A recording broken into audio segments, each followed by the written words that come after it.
Hi there guys, Neil Tally Autos here. Welcome back to another video on my channel. Today we're going to be doing a wishbone change on this Porsche 718 Boxster.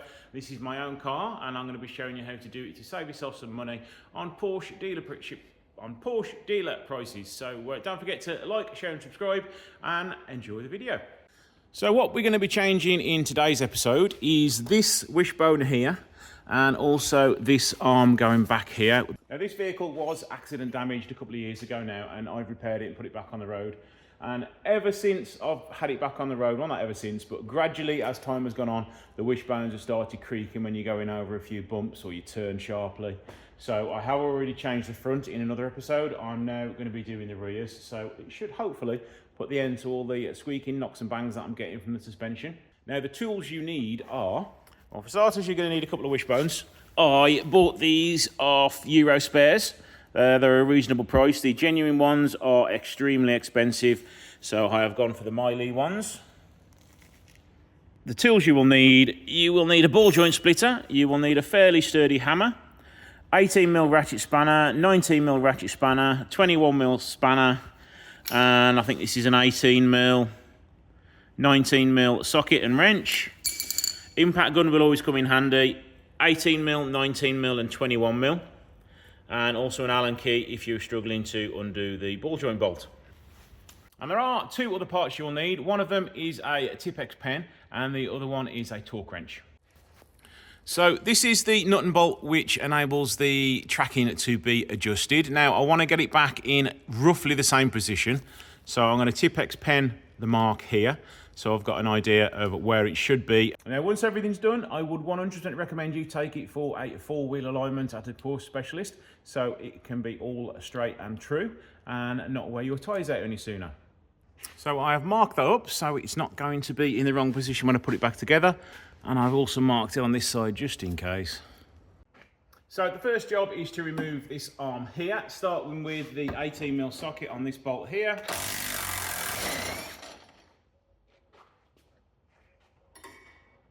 And then the second bolt is on here, which is a 21.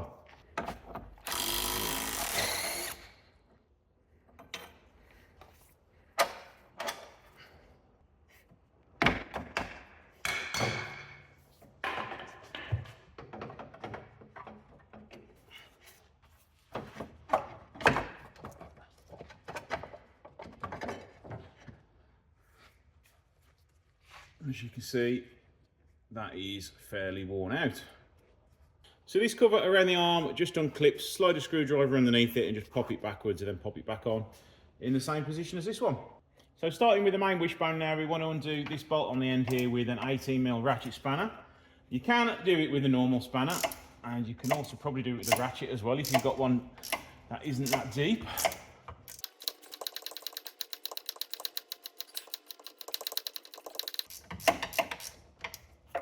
And then move on to this one. I've already loosened it off.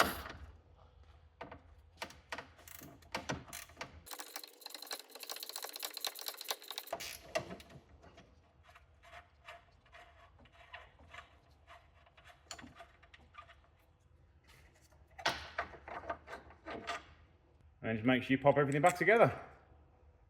Now, the next thing you need to undo is the headlight level adjuster, which is behind here.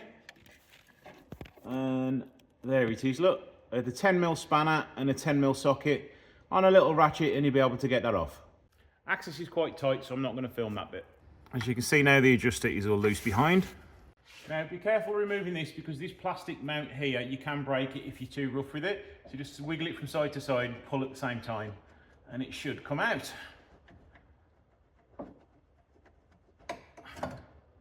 In one piece, luckily. So to remove this little plastic bit, you need to just put a little punch in there with a little hammer and hammer it out, and then just slide it off the top.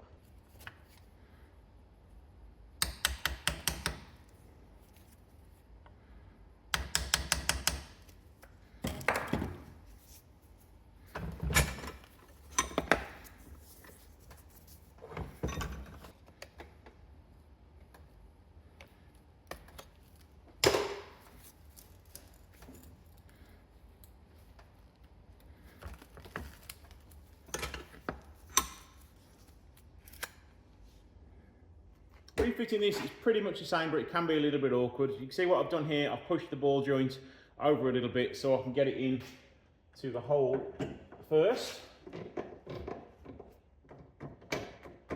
And then walk it through.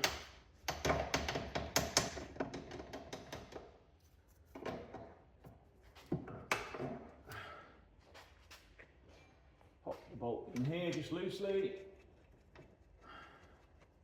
A little bit of adjustment on that to get the bolt in. Light taps with the hammer to get it through. If it gets too hard to get it through the hole, it is not in the right position, so don't keep banging it because you will damage the bolt.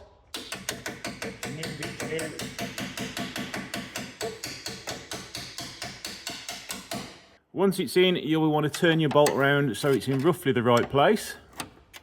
So now we just need to pop that spacer on there. And then that can go in there. Now I've got it lined up, I'm going to put this one back in. I have pushed that bolt out a little bit more.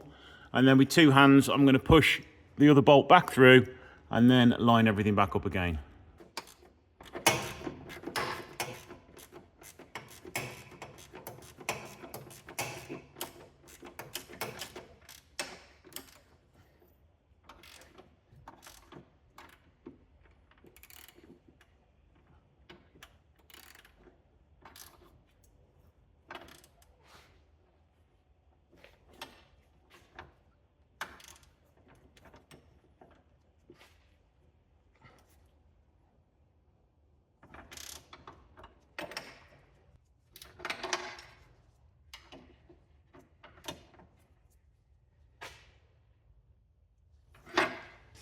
There we go, as close as that's going to be.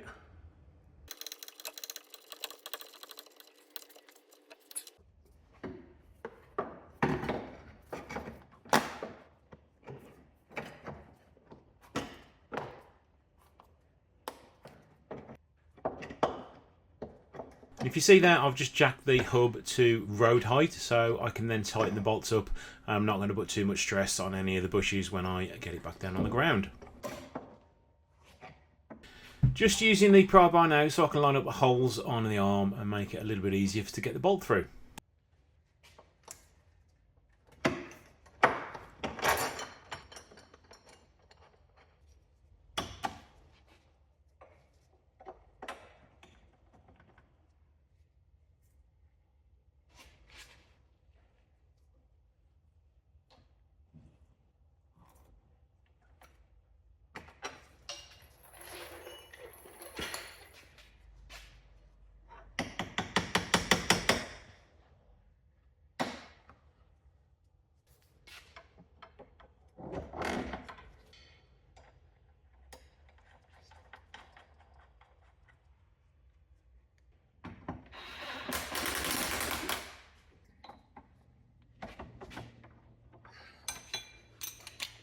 And don't forget to put your headlight alignment back on as well.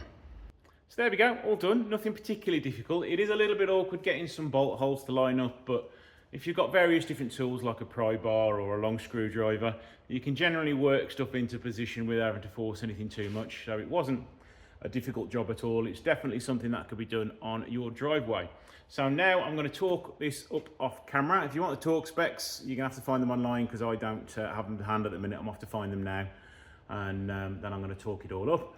And then I'm going to take it for a four-wheel alignment. So don't forget to like, share and subscribe, and I shall see you in the next video.